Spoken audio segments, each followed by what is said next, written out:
What is good, everyone? It's D here, and I'm really excited about this one.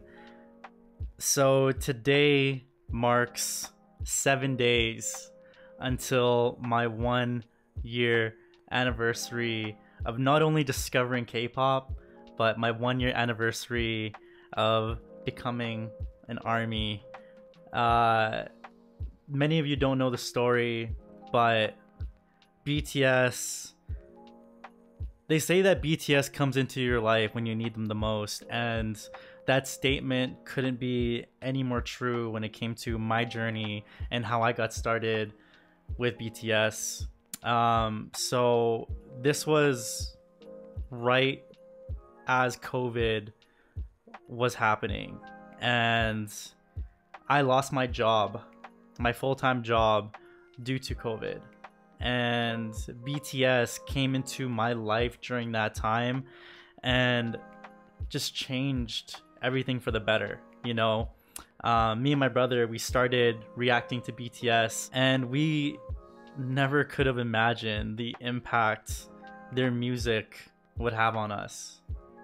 Their lyrics, their message, everything that they stand for just resonated so much with me and gave me the sense of purpose and the sense of learning how to accept the situation for what it is, and just putting yourself on that path and that journey to continue to be better, to do better, and to love yourself for who you are.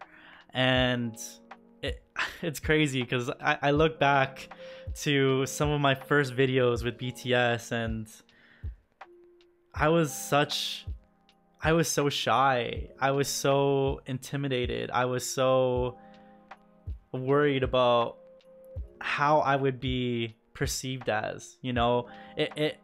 Honestly, I have so much respect for people who do YouTube videos, and I have so much respect for the people who put themselves out there, because it's not easy, you know, showing people who you are, because there's always that fear of judgment, you know, and there's always that fear of what if they don't like you? What if they don't like what you have to say? What if, you know, there's all these thoughts that kind of go through your head. And through BTS and through sharing my experiences and sharing who I am as a person, I've learned to not only grow as an individual, but I've learned to accept myself for who I am and just continue on that path and that journey to, you know, wholeheartedly loving myself. And I owe that all to BTS. You know, during that time was tough, was really tough. I was in a really dark place. I didn't know what to do, where to go, and how to move forward. And BTS lit up that way for me. So this week is going to be a BTS appreciation week, and this is really special to me because I now get to share my journey with BTS with all of you, and I'm gonna share some of my favorite moments. I'm gonna share some of my favorite songs, and I'm also gonna share 3 of my all-time favorite episodes and of BTS Run, with one of them being the day that Bella actually came into my life. So it was a very special moment for me. And yeah, guys, I'm really excited, and I just want to say thank you to BTS and thank you to the ARMY for not only accepting me, but for loving me for who I am and allowing me this opportunity to continue to put out these videos and to work on myself and continue to grow as an individual. So sorry that was a little bit long of an intro, but I'm excited for this one. I haven't had the chance to watch this yet. This is BTS, The Most Beautiful Life Goes On, a story of BTS. Let's go. Today, everyone knows the name of BTS. They've been invited onto late night talk shows, they've shattered records, they've sold out stadiums, they've made it onto the big screen. These days, you'd be hard pressed to find someone who didn't know who these guys were. Let's go, boys. Or at least haven't heard one of their songs. And if they don't, either they've been living under a rock or they're 100 years old. The success of the Bangtan Boys is worldwide, but it wasn't always like this. And it all started with one man, YG. YG wanted to make himself a rap group. In the late 90s, he experimented with this idea with different trainees, eventually choosing 7 members. And while 3 of them eventually left, the remaining 4, Teddy, Danny, Jinhwan, and Baekhyun, debuted in 1998 as One Time. Their first album, titled One for Your Mind, was one of the year's best-selling albums and won several awards, including the Global Disc and SBS Music Awards for Best New Artist and KMTV's Award for Best Hip-Hop Artist. The group enjoyed moderate success and released 4 more albums, before going on indefinite hiatus in 2006 due to their mandatory military service. The year was 2010, and the 5-year-old company, Big Hit Entertainment, had previously signed 2 artists, 88 and 2AM. They had their share of successes, but they were very traditional K-pop groups. Big Hit wanted a fresh, new sound, and upon listening to One Time, CEO Hitman Bang Si-hyuk had decided that that was the sound that he was looking for. And on top of that, the youth needed someone to relate to, and more importantly, look up to. He had decided he would create a hip-hop group. Let's go! I still remember At their 15 debut years song. old, Kim Namjoon auditioned for a certain Big Deal Records, which he completely botched, forgetting the lyrics to the song he was performing. Afterwards, fellow rapper Sleepy recommended that he try auditioning at another label, Big Hit, and even put in a good word for him to one of the producers there. At age 16, Kim auditioned in front of Bang Si-hyuk himself, and instantly impressed him. What? He was offered a deal with Big Hit on the spot, which Kim accepted and became a trainee, officially choosing a name for himself, Rap Monster, destined to become the leader of the newly created group. Yes. Now that a fearless leader was chosen, they needed more members. Yeah, boy. Min Young-gi was a 17-year-old living in Daegu, an avid basketball player and rapper. He had been interested in music, especially rap, from a very early age, and despite his parents' disapproval, started performing as a rapper while still in high school. He quickly Let's gained go. attention as a rapper and producer in the underground hip-hop scene. One day he saw a flyer for a rap competition called Hit It and decided to participate. And although he only placed second, the company hosting the competition, you guessed it, I Big can't Hit, believe how young he decided looks to here. sign him on as a producer. Hitman Bang spoke with him afterwards, convincing him to join a newly created hip-hop group. He told him to just focus on rapping and assured him that he wouldn't need to dance. He was lying. And just like that, the new group had a second member, known as Suga, a Let's combination go. of the first 2 syllables of shooting guard, his favorite position in basketball. But they wouldn't stop there. Rappers were nice, but Big Hit actually needed a dancer. Let's go, OP. Jung Ho-seok always loved dancing. He was in the starting lineup of the dance crew Neuron in his hometown, Gwangju. He was good at it too, winning several local championships and even winning a championship at the national level in 2008. When he decided to audition for JYP Entertainment though, after a few rounds of auditions, he was cut. Fortunately, he didn't give up and went to his second option, a smaller, lesser-known company, Big Hit Entertainment. His Get dance it. skills and strong understanding of rhythm made him an instant favorite, and he was signed on as J-Hope. Not only that, but they saw potential in him to become a rapper, which at this point he had little experience with. However, J-Hope So quickly impressed. felt that he wasn't a good fit and decided to leave Big Hit until RM convinced both J-Hope and Big Hit that the group Right. wouldn't be complete without him. He was right. Right, I remember 아니 that. 근데 형 항상 중앙일보에 아니에요. 종호석 와야 된다고. 종호석 안 오면 진짜 안 된다고. 멤버 그냥 믿고 간 거야 나도 그냥. 올해 했고 우리 멤버 보고 왔어. 멤버 보고 왔어 진짜. 근데 나는 진짜 네가 That is so crazy With to the think addition of about. J-Hope, the rap line was complete. Now they needed some singers. Now, just like how RM, an amazing rapper with a ton of experience, was chosen as the first official member of the rap line, it would only make sense that a legendary singer and dancer would be the perfect first member of the vocal line. Right? Jim. But Kim man. Seok-jin didn't have any sort of experience like that. Believe it or not, one day when he was walking on the streets of his So proud hometown, of him, man. Anyang, he was approached by a representative of SM Entertainment with an offer to work for the company. In typical Jin fashion, he never followed up with them because he believed it to be a scam. Apparently, Jin was a very good-looking guy because years later, this time as a college student in Seoul, he was once again approached on the street, this time by an executive at Big Hit Entertainment.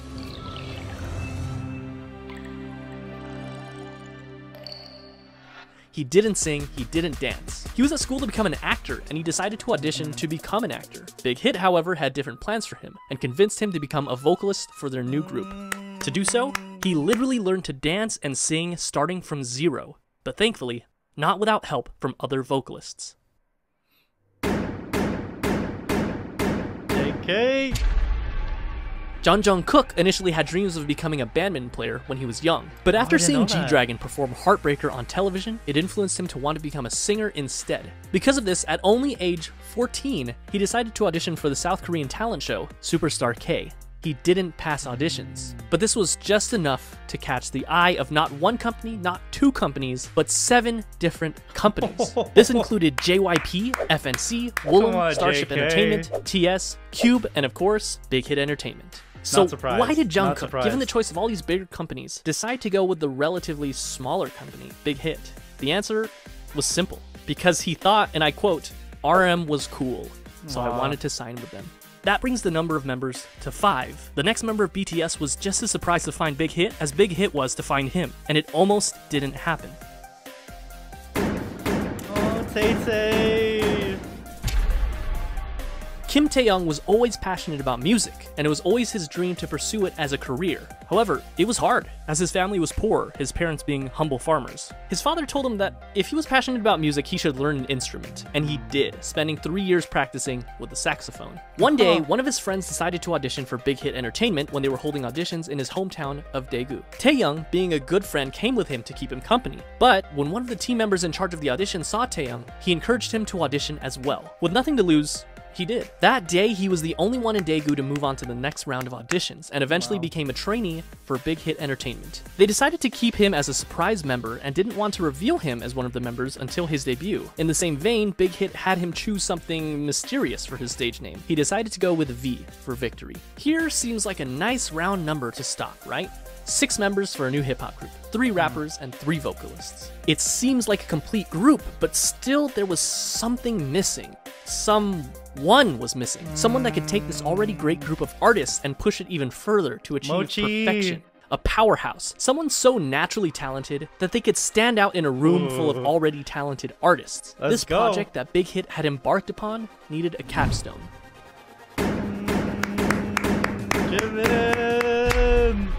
Park Jimin was a naturally talented dancer. When he was in middle school, he attended a dance academy and continued to pursue dance at Busan High School of Arts, where he studied contemporary dance and was the top student in the whole modern dance department. Impressed by his raw talent, a teacher encouraged him to audition for Big Hit Entertainment, who were holding auditions in Busan. He was only 16 when he passed the audition and moved to Seoul to become a trainee. He was the final member of the group, and he also had the shortest training period.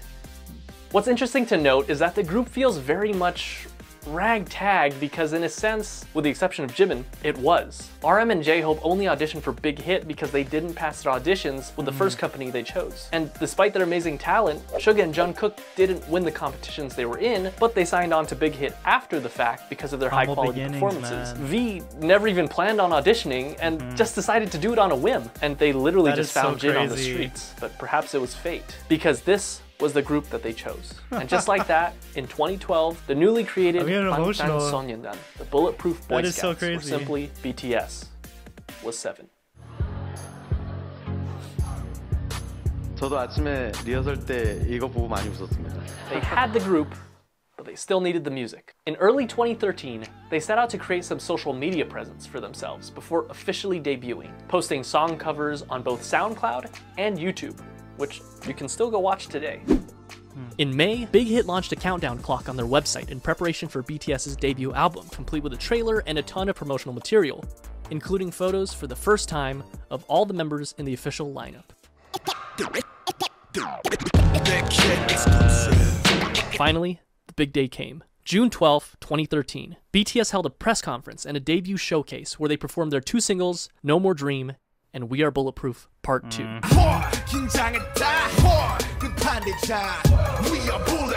The same day, the Too Cool for School album, as well as the music video for No More Dream, were released. The very next day, BTS performed the song again on their official debut stage on Mnet's M Countdown.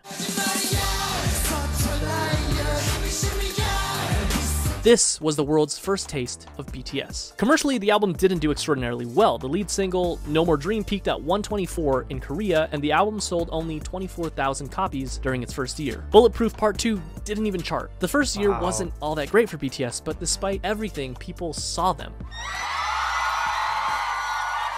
People saw the sparkle in their eyes and their limitless potential.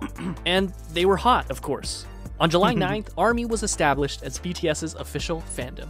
They made their comeback only 2 months later in September when they released their single No, along with their EP, part 2 of what would be their school trilogy, Oh, Are You Late 2. In the music video for the single, they made a commentary on the harsh Korean education system, along with their previous themes of hopes and dreams. No peaked at 92 in Korea, but also quickly fell off the charts. The album debuted at number 4 on the Gaon Weekly chart and was the 55th best-selling album in South Korea that year. This was enough to secure them the coveted New Artist of the Year award at the Melon Music Awards, the Golden Disc Awards, and the Seoul Music Awards. Part 3 of the School trilogy was released in February of 2014, the EP School Love Affair. This time, the lead single was Boy in Love. Oh, I remember this. And the other single being Just One Day. Yeah, this is one of my favorite songs from back in the day. The album, as well as both singles, enjoyed moderate success, with the album topping the Gaon album chart as well as making its first international appearance at number 3 on the Billboard World Albums chart. The album also marked their first distinctive change in theme, focusing more on school life and young love, as evidenced by their Boy in Love music video. They also held their first fan meetings with a crowd of 3,000 in Seoul. BTS was doing well. That is, until July. This is, unfortunately, a dark chapter in the lives of BTS and ARMY. That's right. American Hustle Life. I'm joking, of course, but American Hustle Life was a reality show put together by Mnet that brought BTS to Los Angeles, where they had the unique opportunity to learn the true ways of hip-hop from the masters. And it was a pretty darn cringy opportunity, but an opportunity nonetheless. Whatever you do, just don't watch the Warren G version of Boy in Love. You've been warned. However, cringe and all, the trip proved fruitful for BTS, making connections, performing their first US concert for free in front of 200 fans, as well as their first appearance at KCON. The next month, in August, BTS released their first full-length studio album, Dark and Wild. The album featured 2 singles, Danger and War of Hormones. The album featured a marked shift in sound with a touch of R&B and electronica. It was met with moderate success. It peaked at number 2 in Korea, selling over 200,000 albums. In October and again in May of the following year, BTS went on their first and second concert tours, known as the Red Bullet Tour, where they visited 13 different countries, including Japan, the Philippines, Australia, the US, Mexico, and many others. They also came out with their first Japanese album in December, Wake Up, featuring many Japanese versions of their songs as well as original tracks Wake Up and The Stars, followed by a Japan tour and a solo concert in Korea.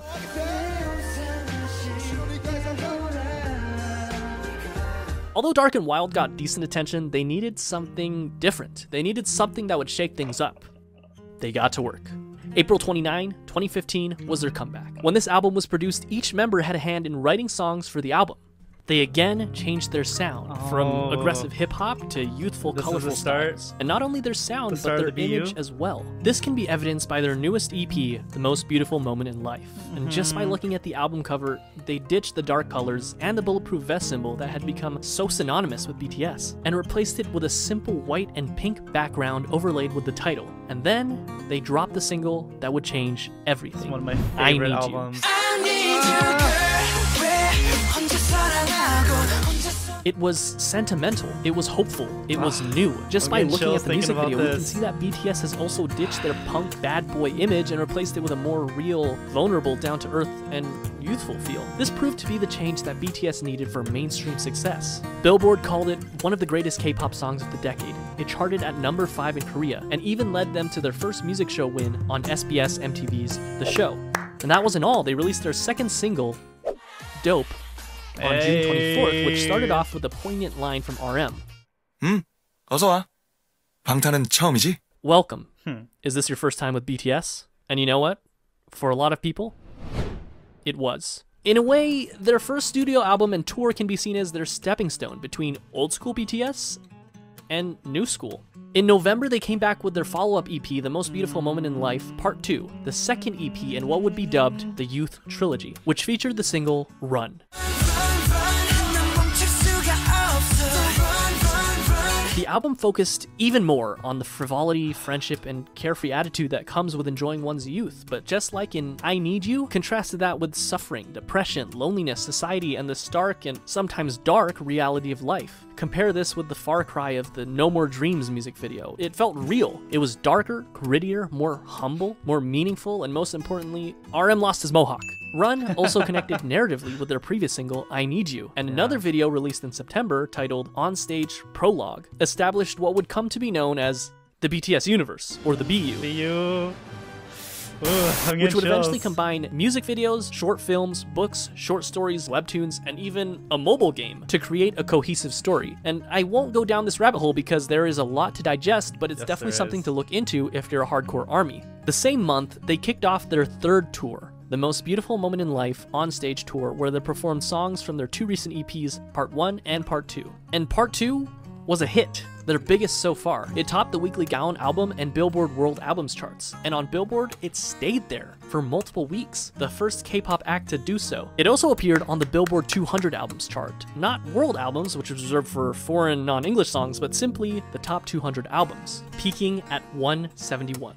Which is kind of amazing considering that this was back in 2015. They also received Best World Performer at the 17th Mnet Asian Music Awards. This brings us to Part 3 of the Youth Trilogy, The Most Beautiful Moment in Life, Young Forever, released on May 2nd, 2016, which featured probably my favorite BTS album cover. Young Forever was actually a compilation album of parts 1 and 2, so it was mostly the same songs, but it was notable that it had some new singles, Epilogue, Young Forever. Is anyone else getting emotional right now? Just like, it's crazy because I started watching BTS from their debut and then all the way up to this moment that we see now and to the moment where they are today. And these videos had such an impact on me, and kind of just seeing those clips again and then seeing the success that they had with those songs, it just makes me super emotional. Like, just well-deserved, boys. Super well deserved. Forever, Fire, and Save Me. The latter two performed exceptionally well, with both songs topping the Billboard World Digital Songs chart. This was also the second BTS album to chart on the Billboard 200 at 107, and it topped both the Gaon Weekly and Monthly chart, which earned BTS their first Daesang.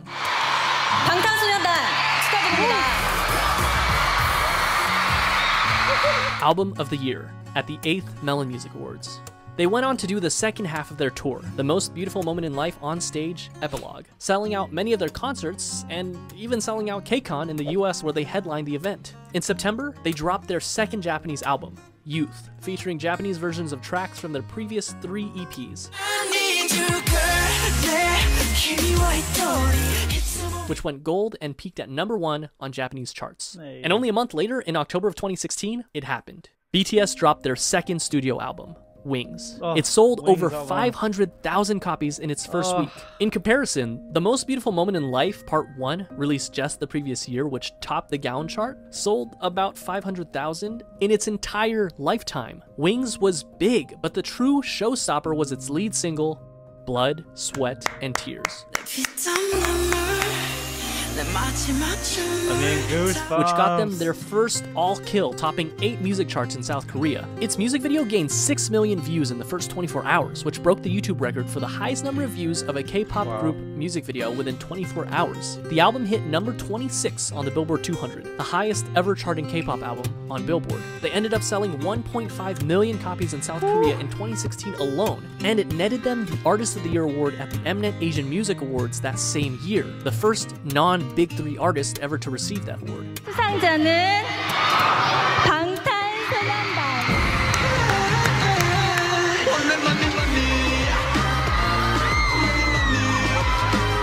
After Blood, Sweat, and Tears, they were on a roll. BTS was unstoppable. In February of 2017, they released the instant hit Spring Day, which, quoting a Korean reviewer, embodied nostalgia and sorrow and opened a new chapter in BTS's aesthetics and lyricism and attracted fans across generational boundaries. Which, by the way, is still on Korean charts after nearly 4 years, and the same day I'm writing this, it ranked number 53 on Melon. It won Song of the Year at the 9th Melon Music Awards. After the release of Spring Day, they went on yet another tour, the 2017 BTS Live Trilogy, Episode 3, The Wings Tour. The tickets sold out within minutes, including in the United States, the first K-pop artist to do so, and went on to win Best Social Artist at the Billboard Music Awards. The first for a Korean artist, but they would go on to win this award 4 years in a row. The next year was a period of massive growth for both the group's popularity as well as their style. They released the Love Yourself series, starting with Love Yourself Her in September of 2017, Love Yourself Tear in May of 2018, and Love Yourself Answer in August of 2018. 3 albums that gave us some of the most classic BTS songs that we know and love today, such as Mic Drop, Fake Love, Euphoria,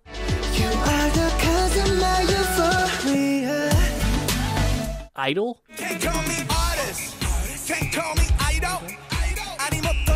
and of course,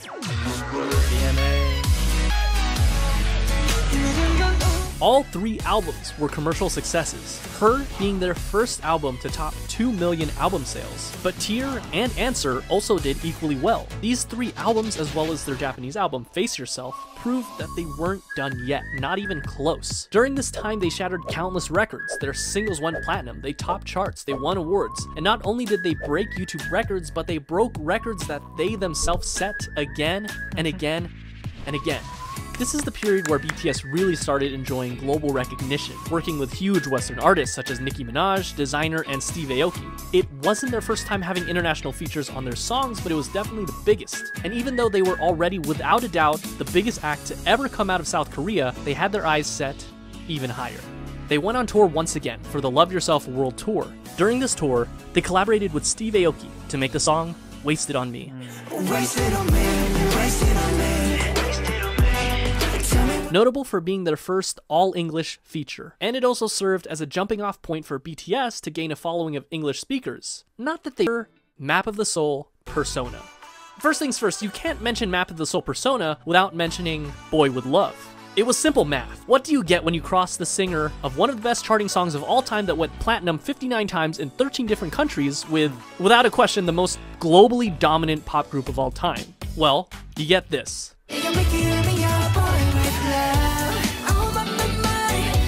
Nothing less than an instant hit. Number 8 on Billboard Hot 100, platinum in the US, 21 music show wins, number 1 on iTunes in 67 different countries, the most liked and the most viewed YouTube video in the first 24 hours, the fastest video to reach 100 million views, a current view count of over 1 billion views, 7 boys, 1 girl, and 7 different hair colors. They were the talk of the town, invited to talk show after talk show after talk show. The second single on the album was Make It Right. Oh, I can make it right. Written by Ed Sheeran himself, including a version featuring Lauv. The album debuted at number 1 on Gaon and sold 3.2 million copies its first month, and that's only in Korea. It became the best-selling album in South Korea ever. It swept every major Korean music show, winning Album of the Year in each one of them. They followed up this legendary EP with the Love Yourself, Speak Yourself World Tour, where they sold out both the Rose Bowl and the Wembley Stadium in only an hour, the only non-English speaking act to do so. They even performed as a solo act in Saudi Arabia, the first foreign act to do that. The last stop of their tour was at South Korea's largest venue, the Seoul Olympic Stadium. They ended up grossing $200 million. During this time, they also created a visual novel style game for mobile devices called BTS World, where the player can interact with the members. This also came with an original soundtrack with tracks unique to the game featuring Western artists, Zara Larsson, Charlie XCX, and Juice WRLD for the tracks A Brand New Day, Dream Glow, and All Night respectively. In December of 2019, the group swept the grand prizes for both the Melon and Mnet Music Award shows, the first artist to do that. Map of the Soul Persona was legendary, truly a marvel in modern music. I still remember MMA how could BTS follow up the best-selling album in South Korean history, you may ask? Easy. Make an even better selling album. And that's what they did with Map of the Soul 7. The album was released on February 21st of 2020, featuring the singles Black Swan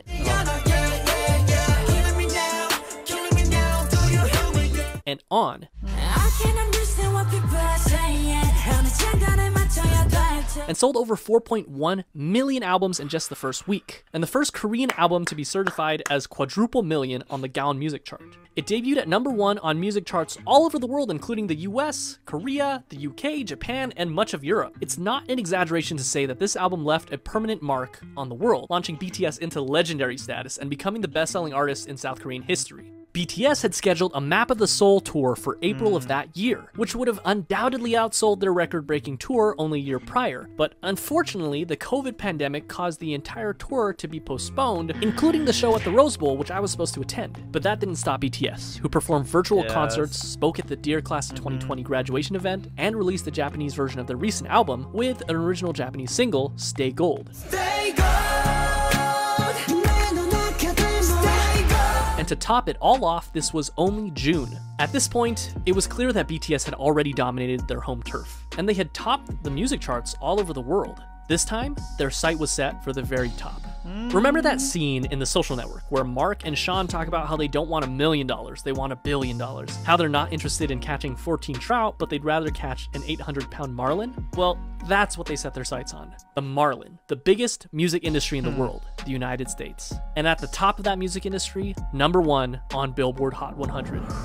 This small group from a company that virtually no one had heard about 8 years ago planned to take on Goliath himself and dominate the American industry on their home turf. And all they had to do was speak English.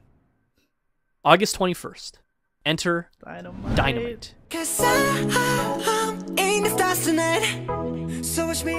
Their first and only English single so far, simultaneously performed better than anyone had expected, but at the same time is exactly what we as an audience had come to expect from the legendary boy band themselves. And they did it. They reached #1 on the US Billboard Hot 100, the Global 200, and the Global Excluding US chart, and they made sure that if you hadn't heard of them before, you definitely have now.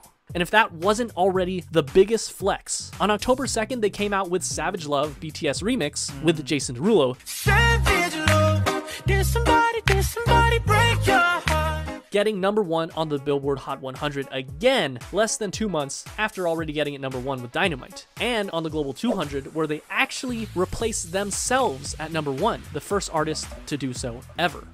So what makes BTS so special? How did they achieve all this? K-pop is a genre that spans for at least 30 years, and there have been hundreds of boy groups and hundreds of girl groups. What did BTS do to rise above all of them and break through to markets never before seen?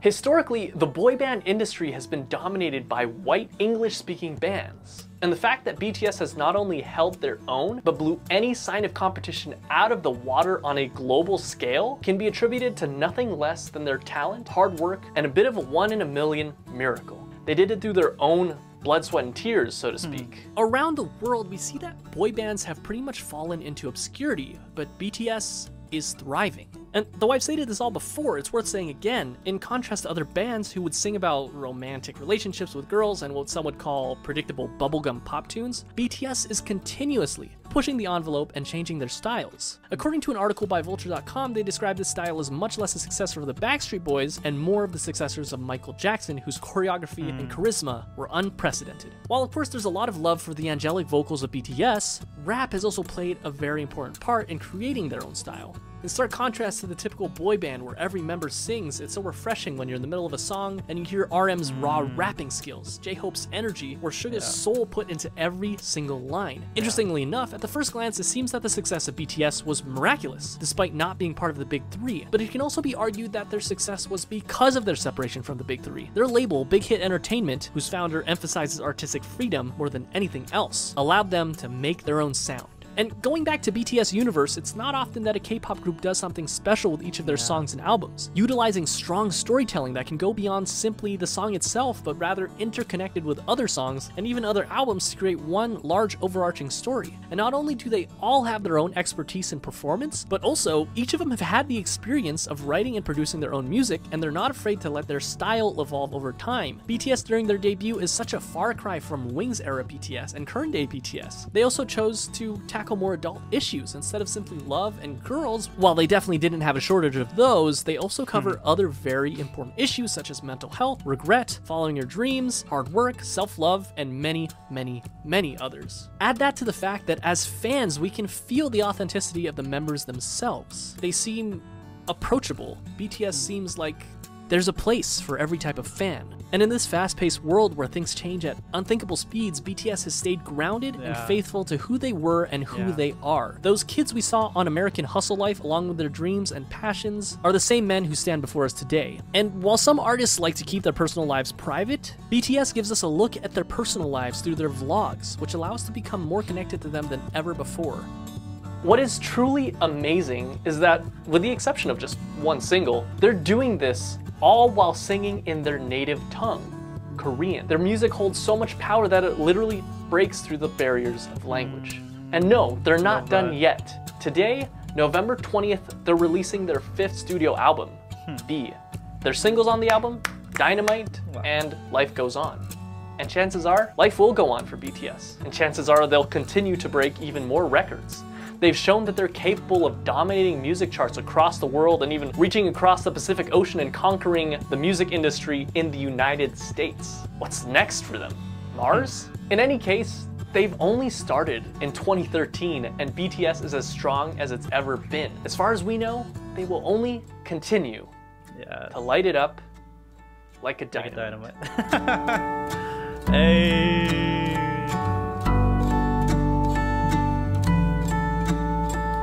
This was so well made. I'm gonna watch it all the way to the end.